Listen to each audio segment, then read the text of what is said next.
नमस्कार मित्रांनो, मी डॉक्टर सनी गुगळे. मी orthopaedic surgeon, sports medicine specialist आणि रोबोटिक जॉइंट रिप्लेसमेंट सर्जन म्हणून गेले 15 वर्ष इथे कार्यरत आहे. माझं क्लिनिक हॅपी जॉइंट्स क्लिनिक हे पुणे स्वारगेट इथे आहे. माझ्याशी रेग्युलर संवाद साधण्यासाठी आणि डिटेल इन्फॉर्मेशनसाठी माझ्या यूट्यूब चॅनलला सबस्क्राईब करा आणि बेल आयकॉनला क्लिक करा.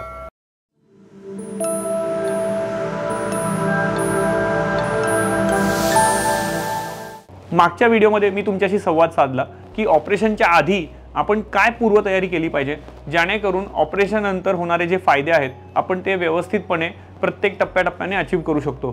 तर पूर्वतयारी असणे हे फार महत्त्वाचं आहे. झाली पूर्वतयारी, झालं ऑपरेशन. आता काय, ऑपरेशनच्या नंतर आपण काय अपेक्षित केलं पाहिजे आणि कशा प्रकारे आपल्याला ऑपरेशनच्या नंतरचा हा जो पहिल्या 3 महिन्याचा 6 महिन्याचा जो काळ आहे तो आपल्याला कसा घालवायचा आहे हे जाणून घेणं हे फार महत्त्वाचं आहे.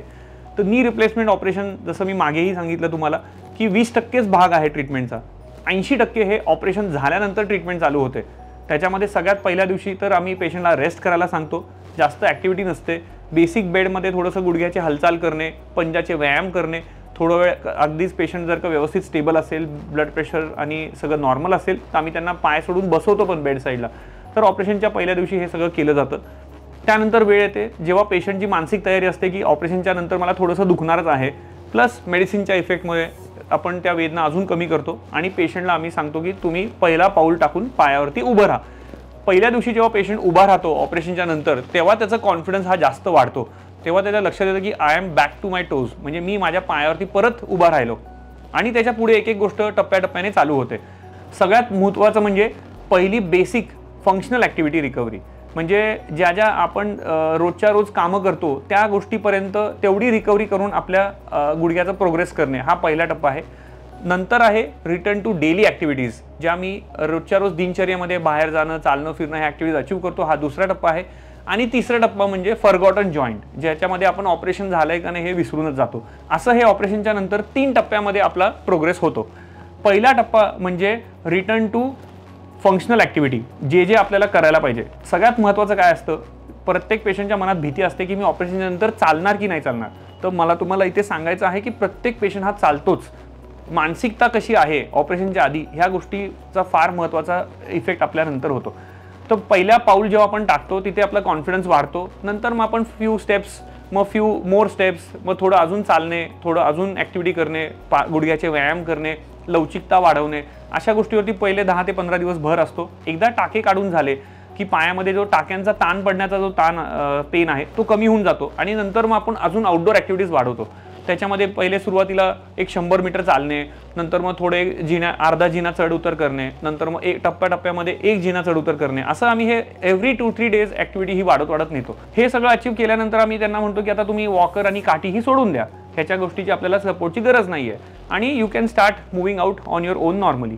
एका गुडघ्याचं ऑपरेशन झालं असेल तर ही ॲक्टिव्हिटी दुसऱ्या गुडघ्याचे व्याधी थांबूसपर्यंत ही ॲक्टिव्हिटी थोडीशी रिस्ट्रिक्टेड राहते. पण जेव्हा दोन्ही गुडघ्याचे ऑपरेशन होऊन जातात तेव्हा आपल्या ॲक्टिव्हिटी ही अजून जास्त वाढते. दुसरा टप्पा म्हणजे ॲक्टिव्हिटीज ऑफ डेली लिव्हिंग, म्हणजे रोजच्या रोज मला गाडी चालवणे, रोजच्या रोज मी भाजी मार्केटमध्ये जाणे, रोजच्या रोज दुकानात जाऊन शॉपिंग करणे, हे जे आपलं रोजच्या रोज दिनचर्येमध्ये असतं ते हे आपण अचीव करतो दुसऱ्या टप्प्यामध्ये. तर त्याच्यामध्ये आम्ही त्यांना सांगतो की तुम्ही सरासरी आता 1,000 किलोमीटर चाललं पाहिजे, तुम्ही 2 मजले जिने चढउतर केले पाहिजेत, तुम्ही अशा प्रकारे गुडघ्याचं नी बेंडिंग केलं पाहिजे, वजन बांधून आपण गुडघ्याचे व्यायाम केले पाहिजेत. तर असं हा आपण टप्प्याटप्प्याने ॲक्टिव्हिटीज वाढवतो. आणि लास्टचा टप्पा म्हणजे फॉरगॉटन जॉईंट, जिथे आपण विसरूनच जातो की गुडघ्याचं ऑपरेशन झालेलं आहे. ही स्टेज अचीव करणे बऱ्याच लोकांना सहजपणे शक्य होतं आणि साधारणतः आम्ही बघतो की 3 महिन्यापर्यंत ते अचीव होऊन जातं. काही लोकांना जरा जास्त वेळ लागतो, काही लोकांना 5-6 महिने पण लागतात आणि काही लोकांना वर्षही लागतं. हे सगळं बेस्ट आहे आपण ऑपरेशनच्या आधी किती पूर्वतयारी केलेली आहे. परीक्षेच्या आधीची केलेली पूर्वतयारी ही परीक्षेमध्ये नक्कीच कामाला येते. त्यामुळे ऑपरेशनच्या आधी जे आपण मानसिकता तयार करतो, जे आपण पेन मॅनेजमेंटला बेअर करण्याची जी क्षमता वाढवतो, जे आपण एक्सरसाइज करून सांध्यामध्ये आणि स्नायूमध्ये लवचिकता वाढवतो, ह्याचा सगळ्या गोष्टींचा इफेक्ट हा ऑपरेशनच्या नंतर नक्कीच दिसतो. तर अशा प्रकारे आपण ऑपरेशनच्या नंतर 3 टप्प्यामध्ये आपण एक एक गोष्ट ॲक्टिव्हिटी वाढत we get the patient back to functional activity. सगळेच पेशंट हे सगळं अचीव करू शकतात का?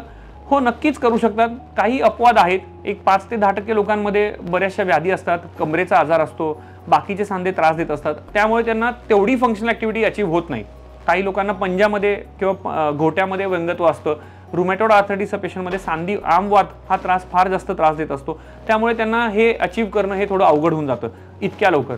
पण आय वुड से की हे पेशंट्स फार जास्त हॅपी असतात, कारण त्यांचा गुडघ्याचा जी व्याधी असते, ज्या प्रॉब्लेममुळे ते आता ॲक्टिव्हिटीज एवढे रिस्ट्रिक्ट झालेले, ते ॲक्टिव्हिटी त्यांची आता पूर्वरत होत जाते. तर अशा प्रकारे हा गुडघ्याच्या ऑपरेशनच्या नंतरचा हा आपला प्रवास आहे, जो प्रत्येक पेशंटनी व्यवस्थित टप्प्याटप्प्यामध्ये एक एक गोष्ट केली तर तो नक्कीच अचीव करू शकतो.